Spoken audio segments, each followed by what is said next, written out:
আসসালামু আলাইকুম। সবাই কেমন আছেন? আশা করি সবাই ভালো আছেন। আমরাও আলহামদুলিল্লাহ ভালো আছি।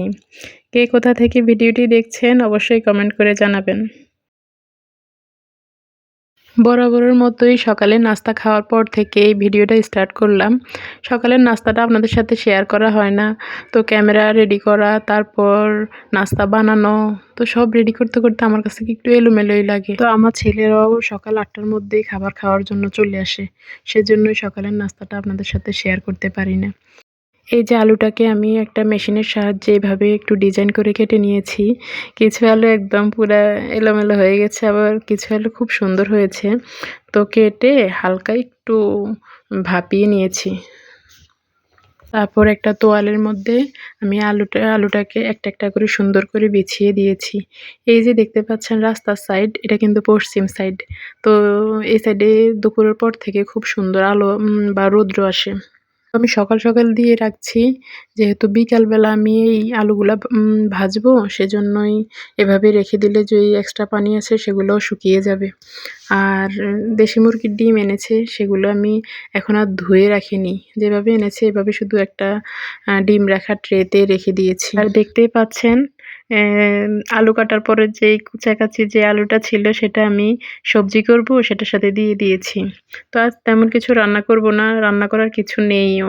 তো একটা কথা আছে না, রিজিকের মালিক আল্লাহ। তো একটা ব্যবস্থা তো আল্লাহ করবেই। তো আমাদের কালকে গ্রামের বাড়িতে উরুস হয়েছিল। মাহফিল বা উরুস বলে। তো এটা তো এখন সচরাচর আর হয় না। তো সেখান থেকে সামান্য একটু তবরক দিয়েছিল আমাদেরকে বা আমার হাসব্যান্ডকে।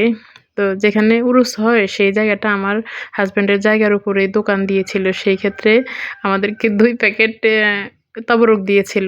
সেটা আমি পানিতে ভিজিয়ে রেখেছি। আর এই সাইডে আমি সবজিটা বসিয়ে দিয়েছি।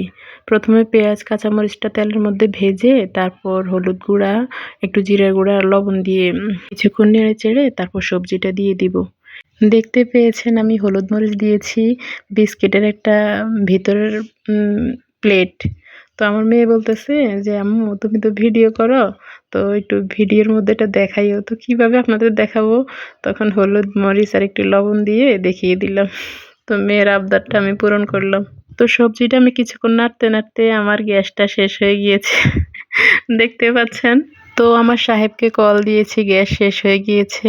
তো উনি বলতেছে, "আমি বাজারে আছি, আসতে আধা ঘন্টার মতো লেট হবে।" তো আমাদের বাড়িওয়ালা আপুদের লাইন গ্যাস আছে। তো ওনাদের বাসায় গিয়ে সবজিটাকে রান্না করে তারপর নিয়ে আসলাম। আর সিলিন্ডার আনার পরে লাইনটা চালু করে তারপর এখানে গরুর মাংসটাকে একটু ভাজা, ভাজা করে নিলাম। আর আপনাদের সাথে একটা জিনিস শেয়ার করি। এই যে দেখতে পাচ্ছেন একটা ঝাঁকা, এটা হলো আমি একদম বেসিনের সাইডেই রেখেছি সিলিন্ডার গ্যাসের উপরে।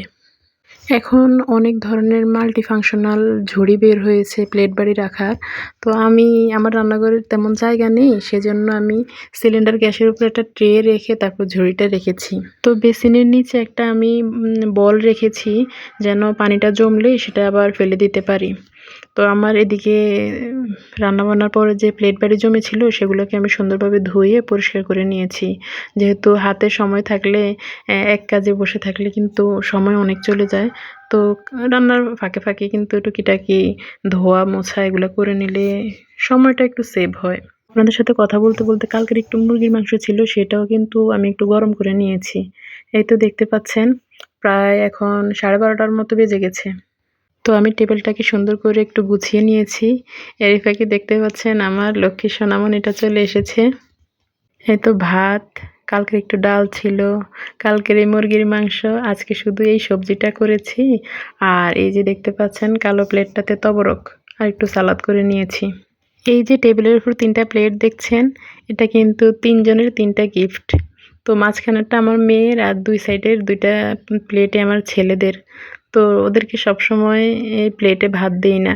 মাঝে, মাঝে একটু ভাত দিয়ে স্মরণ করে দেই যে ভালো পড়ালেখা করলে দেখবা ভালো গিফট পাবা, ভালো কিছু আশা করতে পারবা। তো আমার ছেলে আর মেয়ে খাবার খেতে বসে গিয়েছে। আর এই যে এতদিনে কিন্তু আমার মেয়েটার নামটা বলেনি। তো আজ আপনাদের সাথে মেহেদী আঁকা নামটা দেখিয়ে দিলাম। আমার মেয়ের নাম খাদিজা আক্তার সাবা। তো ওদের খাবার-দাবার শেষ হয়ে গিয়েছে। আমরাও সবাই খাবার খেয়ে নিলাম। তো তো প্লেট বাটিগুলো ভালো করে ধুয়ে পরিষ্কার করে নেব। দেখতে পাচ্ছেন সকালের প্লেট বাটিগুলোর ঝুড়িটা এখনও পরিষ্কার করিনি, যেভাবে আছে সেভাবে রেখে দিয়েছি। আর এখনকার ধোয়া প্লেট বাটিগুলো আমি বেসিনের উপরে রেখে দিয়েছি। আর এদিকে টেবিলটা একটু সুন্দর করে ক্লিন করে নিচ্ছি। কাজ করতে কিন্তু তেমন সময় লাগে না। সময়ের কাজ যদি সময় করে নেওয়া যায় তাহলে কষ্টটাও খুব কমই হয়। এই যে দেখতে পাচ্ছেন দুপুরের রৌদ্রটা একদম ঘরে। তো আমার আলুটা কিন্তু একদম পানি শুকিয়ে গিয়েছে। আর আমার বাচ্চাকে আমি ঘুম পাড়িয়ে দিয়েছি। দেখতেই পাচ্ছেন খুব সুন্দরভাবে ও শুয়ে আছে। আমার খাদিজা মামুনিটা কিন্তু দুপুরে ঘুমানোর সময় পায় না। ওর বাংলা টিচার আসে দুপুর 2:30টার মধ্যে। তারপর উনি প্রায় 1.5 ঘন্টা থেকে 2 ঘন্টা পড়িয়ে তারপর চলে যাওয়ার পরে আসরের পরে আমার আরবি টিচার আসে। সেক্ষেত্রে আজকে বাংলা টিচার সন্ধ্যার পরে আসবে, এজন্য একটু ঘুম পাড়িয়ে দিয়েছি। খাদিজা মামুনিটা ঘুম থেকে উঠে গিয়েছে, প্রায় 1.5-2 ঘন্টার মতো ঘুমিয়েছে। তো আসর নামাজের আজান দিয়ে দিয়েছে, ও আর আমি একসাথে নামাজ পড়ে তারপর চিপসগুলো ভাজতে আসলাম। এই যে চিপসগুলো দেখছেন, বেশি সময় লাগে না, হালকা একটু তেলটা গরম হলে চিপসগুলো দিয়ে একটু নেড়ে চেড়ে তারপর উঠিয়ে নিলে কিন্তু সুন্দর একটা কালার চলে আসে। আর একটা চিপস আপনাদের ভেঙে দেখাই, কি সুন্দর একদম মুড়মুড়ে হয়। আপনারা কিন্তু অবশ্যই বাসায় ট্রাই করে দেখবেন। যেদিন চিপসটা আমি ভেজেছি এর প্রায় 3-4 দিন পরে কিন্তু আমি এই যে ভয়েসটা দিচ্ছি। তো সে কিছুক্ষণ পরে চিপস ভাজার পরের অবস্থাটা দেখবেন। আমার বোনের ছেলে মেয়ে আর আমার মেয়ে সহ কি 2-1 মিনিটের মধ্যে সবগুলো চিপস খেয়ে ফেলেছে। আমি বলতেছি যে মা আমি তো একটা ভিডিও করতেছি, একটা ছবি তোলা লাগবে। বলতেছে যে এটা দেখানো লাগবে না, আপনি এই যে চিড়া ভাজতেছেন এই চিড়া ভাজাটা দেখালেই হবে, আর আপনি ভিডিওর মধ্যে বলে দিবেন আমার মেয়েরা চিপসগুলো খেয়ে ফেলেছে। তো এই কথা শুনে আমি হাসতে হাসতে শেষ। একই তেলের মধ্যে আমি কিছুটা বাদাম আর চিড়া ভেজে নিলাম, সেটা অবশ্যই আপনাদের সাথে ডিটেলসে শেয়ার করে নিয়ে অন্য একদিন করব। আর এই যে চিড়া ভাজার পরে দেখছেন একদম তেলটা একদম কালো কালার হয়ে গিয়েছে। তো আমি একটু কর্নফ্লাওয়ার পানিতে ভিজিয়ে একটু নেড়ে চেড়ে তারপর আমি এই তেলটাকে একটা টিস্যু পেপারের মধ্যে ঢেলে রেখে দিব। এইভাবে যদি তেলটা পরিষ্কার করে নেওয়া যায় তাহলে কিন্তু তেলটা অন্য আবার ভাজি বোনাতে ব্যবহার করতে পারবেন। তো চিপস ভাজা এবং চিড়া ভাজার মধ্যে আমি দুইটাতে দুইটা ম্যাজিক মশলা দিয়ে দিয়েছি, এতে করে খেতে কিন্তু ভালোই লাগবে। আর আপনারা অবশ্যই দেখতে পাচ্ছেন এই যে ছোট ছোট হাত দেখা যাচ্ছে, ওরা তো অপেক্ষায় আছে কখন যে চিপসগুলা খাবে। আর আমি তো ওদেরকে নিষেধ করতেছি দাঁড়াও একটু পরে খাও, আমি ভিডিওটা শেষ করে নেই। ওরা আমাকে সান্ত্বনা দিচ্ছে যে আপনার আপুদেরকে একটু চিড়া ভাজা আর বাদাম ভাজা খাওয়ান।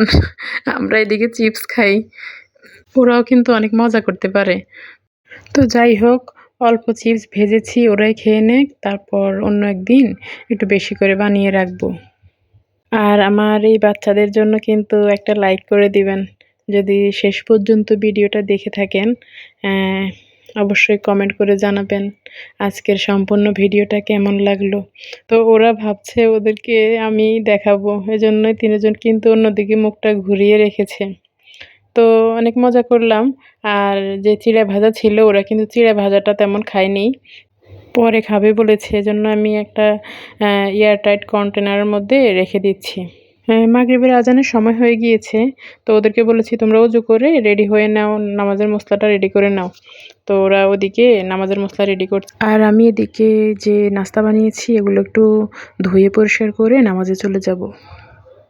এই তো দেখতে পাচ্ছেন একদম সন্ধ্যা হয়ে গিয়েছে আর আজান দিয়ে দিয়েছে, ওরা কিন্তু নামাজ পড়ছে। আর আমি সামান্য একটু ক্যাপচার করে নিলাম। ছোট্ট বাচ্চাদের এই নামাজের দৃশ্যটা দেখতে আমার কি যে ভালো লাগে। তো নামাজের পরে আমি একা একা নাস্তাটা সেরে নিচ্ছি। তো আমি কিছুটা চিড়া ভাজা নিলাম আর 1 কাপ চা করে নিয়েছি। তো আমি খেতে খেতে আপনাদের কাছে আজ বিদায় নিয়ে নিচ্ছি। সবাই ভালো থাকবেন, সুস্থ থাকবেন। আল্লাহ হাফেজ। আসসালামু আলাইকুম।